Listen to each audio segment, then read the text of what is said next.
It's now my absolute pleasure to move us from science to poetry and to get to introduce Andrew Motion to you all.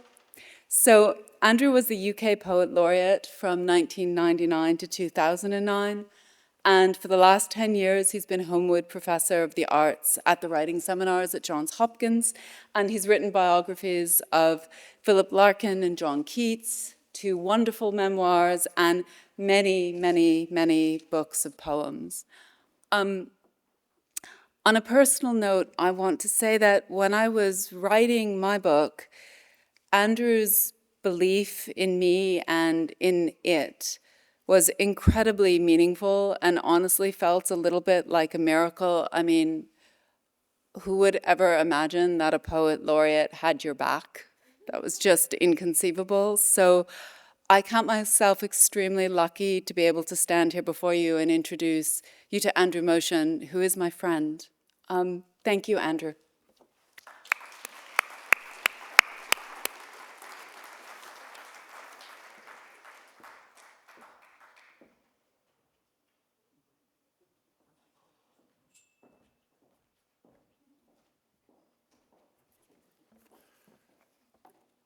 Hello, everybody.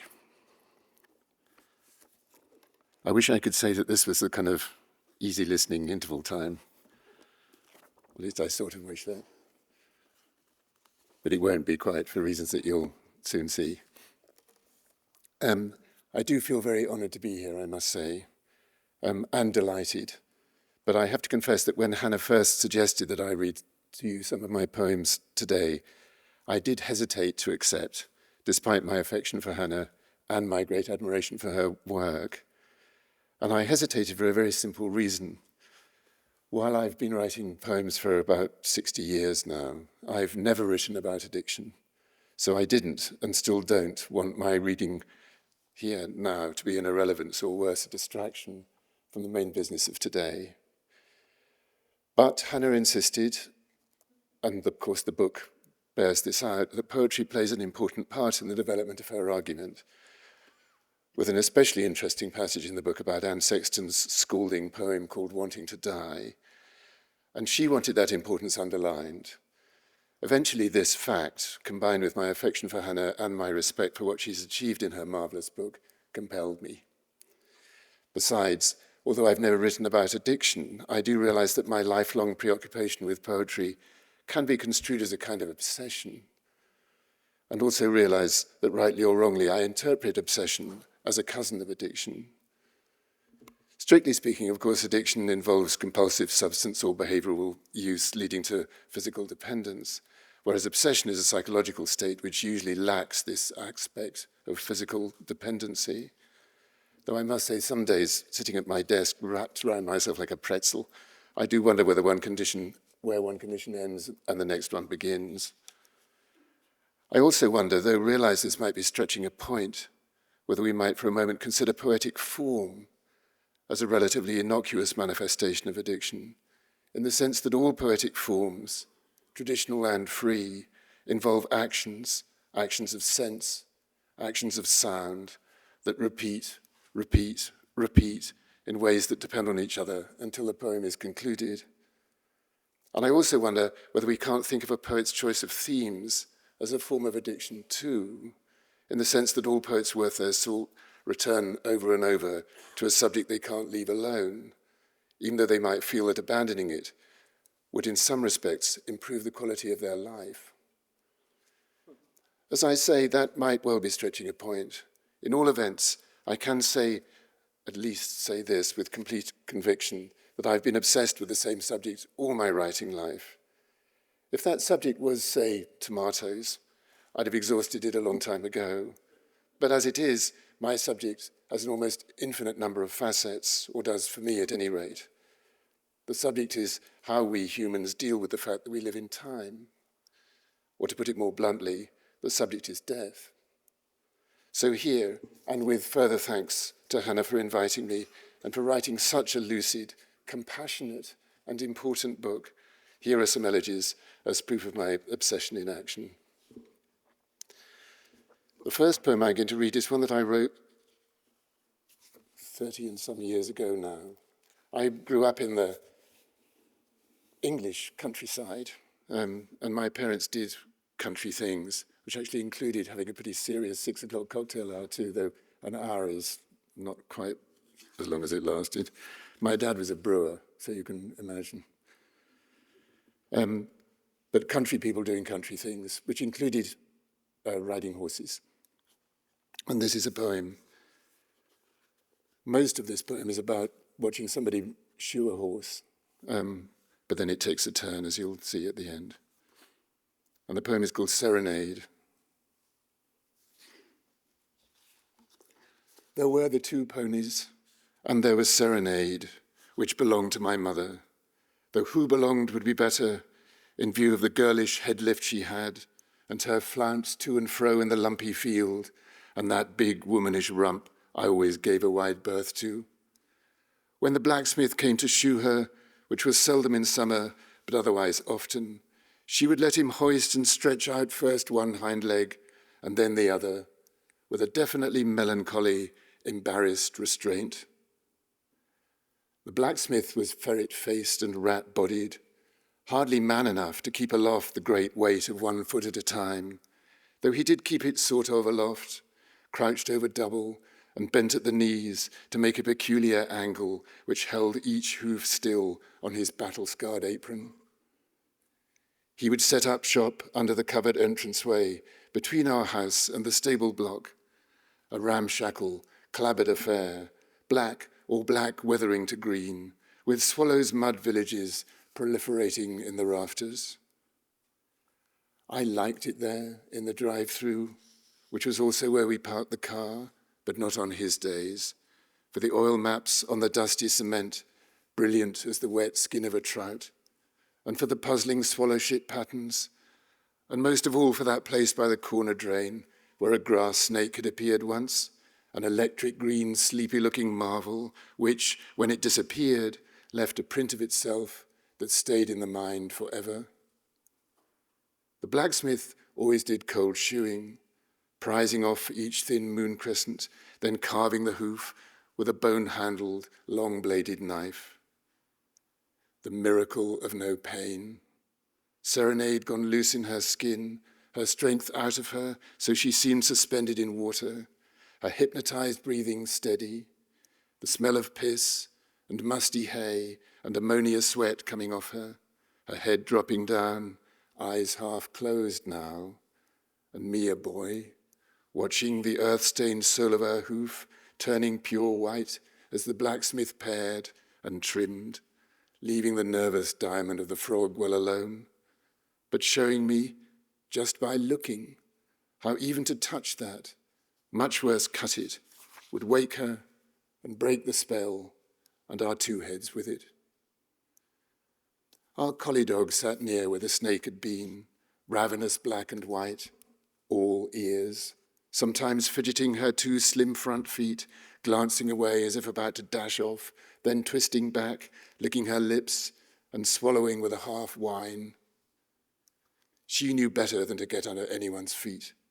But when the blacksmith had done with his cutting and offered a new shoe and fiddled it downwards or sideways and hammered it with quick hits which drove the nail points clean through, but these could be filed off later, and were.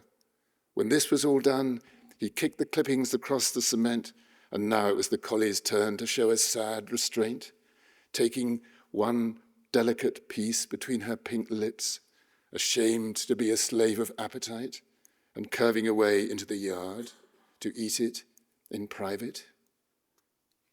The blacksmith straightened himself, one hand smoothing the small of his back, the other picking a few remaining nails from between his own darker lips, then slapped Serenade on the flank with his red palm, rising her from her trance, running his fingers up her mane and over her ears, giving each a soft tug and saying, "She'll do," or "Good lady," or "There's a girl." Whereupon my mother herself appeared to pay him. Their hands met and touched and parted, and something passed between them, and the blacksmith took of his apron with its colours of a battered tin bowl, folded it, and carried it before him in a lordly fashion, using it as a cushion for his collapsed bag of hammers, clippers, knives, files, pliers, and nails to the van, which he had parked in the lane some distance from us, while my mother untied the halter and led her horse away. There was a crisp clip-clop over the stable yard, and a train of hoofprints with the neat shoes obvious to me, who had stayed behind with nothing better to do than look. This was Serenade, who would later throw my mother as they jumped out of a wood into sunlight, and who, taking all possible pains not to trample her down or even touch her, was nevertheless the means to an end, which was death. Now I am as old as my mother was then, at the time of her fall, and I can see Serenade clearly in her own later life. Poor, dumb creature nobody blamed, or could easily like any more either, which meant nobody came to talk to her much in the spot she eventually found under the spiky may tree in the field, and still less came to shoe her, so her hooves grew long and crinkled round the edges like wet cardboard, except they were hard, while she just stood there, not knowing what she had done, or went off with her girlish flounce and conker-coloured arse, waiting for something important to happen, only nothing ever did, beyond the next day, and the next, and one thing leading to another.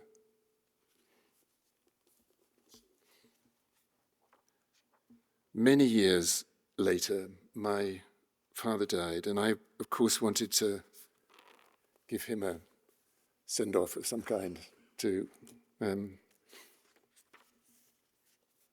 this poem, like a lot of poems, like a lot of elegies, is called The Mower. There's an interesting, all flesh is grass sort of idea that surfaces in poems about mowing. With stormlight in the east but no rain yet, I came in from mowing my square of lawn and paused in the doorway to glance round at my handiwork and feckless apple blossom blurring those trim stripes and hover sweeps I had meant to last. What I saw instead was you in threadbare cords, catching the sunny interval between showers, trundling the ransom out from its corner in the woodshed, the dizzy whiff of elm chips and oil, joke shop spider threads greying the rubber handles, gravel pips squeaking as the roller squashed through the yard, then a hush like the pause before thunder while you performed your ritual of muffled curses and forehead wipes, your pessimistic tugs at the greasy starter cable, more curses, more furious tugs, until at long last the engine sulked, recovered, sighed a grey cloud speckled with petrol bits, and wobbled into a roar. Off came the brake, and off charged the machine, dragging you down to the blazing tree of heaven at the garden end, where the trick was to reverse without stalling or scraping a hefty mud crescent, before you careered back towards Kit and me at our place in the kitchen window, out of your way. To and fro, to and fro, to and fro, to and fro, and each time a few feet more to the left, sometimes lifting one hand in a hasty wave which said, "Stay put," but also, "I'm in charge," although we understood from the way your whole body tilted lopsided on the turn, this was less than 100% true.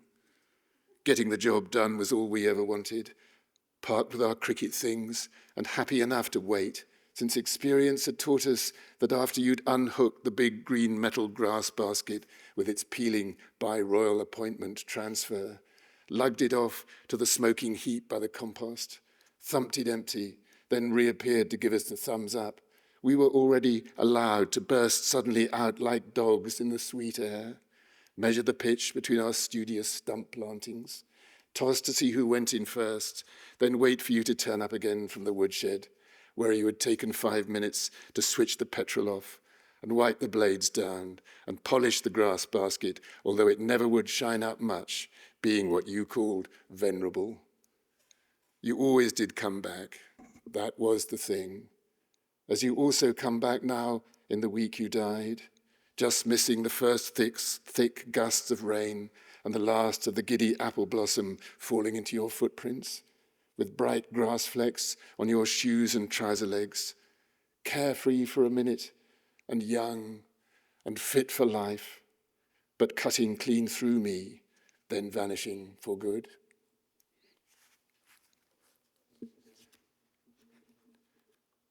Later still than that, my wife and I went to Japan for a little while. And while we were there, among the other places we visited, went to Hiroshima.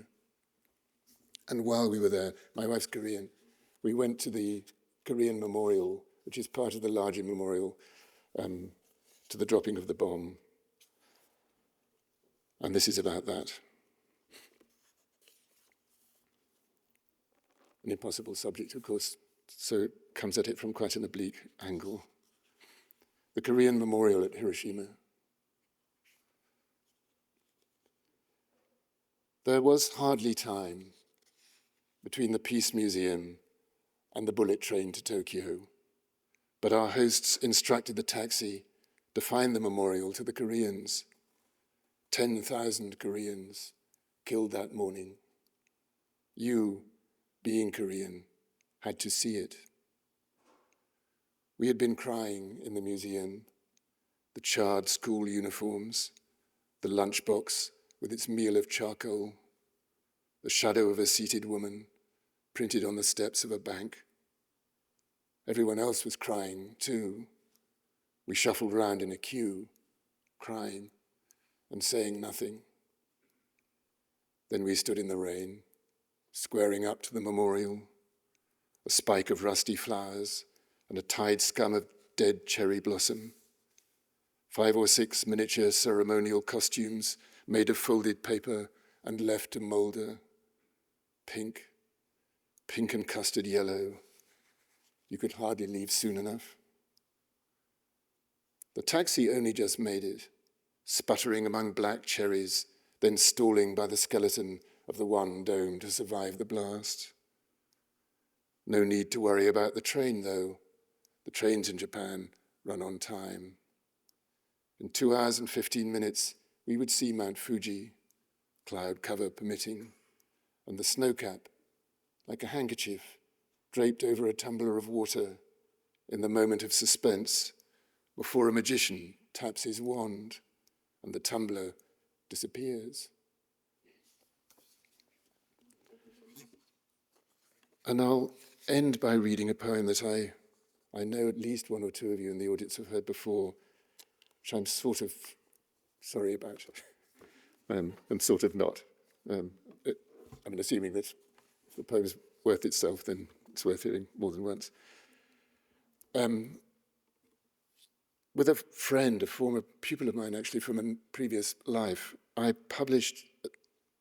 published together more or less this time last year, the Penguin Book of Elegy, which is really a collection of elegies from way back until now. And while I was thinking about all that and reading an enormous number of elegies end to end, I was struck by how relatively few there were by poets about themselves. Of course, in a sense, every elegy that a poet writes about somebody else is a poem about themselves, but I thought it would be interesting and was in the mood to write an elegy for myself.